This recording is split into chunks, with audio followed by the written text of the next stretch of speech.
কাল রাত থেকে হঠাৎই ভীষণই শরীর খারাপ করছে, জানি না কেন, মেবি গ্যাস হয়ে গেছে, খুবই মাথা ঘুরাচ্ছে, মাথা যন্ত্রণা হচ্ছে এবং ভীষণই বমিও হচ্ছে, আবার জ্বর সর্দি কাশি সব একসাথেই হচ্ছে। সত্যি কথা বলতে আমাকে মেডিসিন খেতে একদমই ভালো লাগে না, যদিও ট্যাবলেট খেতে ভালো লাগে, বাট সিরাপ একদম জঘন্য।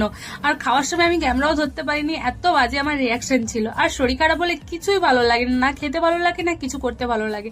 তারপরে মা জোর করে আমাকে একটু আদা চা করে দিল, তো ওটাও খেলাম। আর গলাটা ভীষণই ব্যথা করছিল, তাই মা একটু গরম জল করে দিল, তো একটু গার্গিলও করে নিয়েছি। তারপরে দেখো মনটা একটু ঠিক করার জন্য আমাদের পাড়ায় দেখো একটা নতুন মেহমান এসে, ভীষণই কিউট না, তো ওকে একটু বিস্কিট খাওয়াতে ছিলাম। আর আমাকে ভীষণই ভালো লাগে ছোট ছোট বাচ্চাদেরকে, তো ওকে খাওয়াতে খাওয়াতে পাশ থেকে ওর মাও চলে এলো, তো ওর মাকেও একটু বিস্কিট দিলাম। আর এদেরকে দেখে অবভিয়াসলি মনটা তো খুবই আমার ভালো হয়ে যায়, সারা দিনটাও ভালো কেটে যায়। আর এটা আমাদের নতুন মেহমান, তোমরা কমেন্ট করে বলে নাম কি রাখা যায়। তো আজকের মতো এতটা, দেখা যাচ্ছে নেক্সট নিউ ব্লগ, টাটা।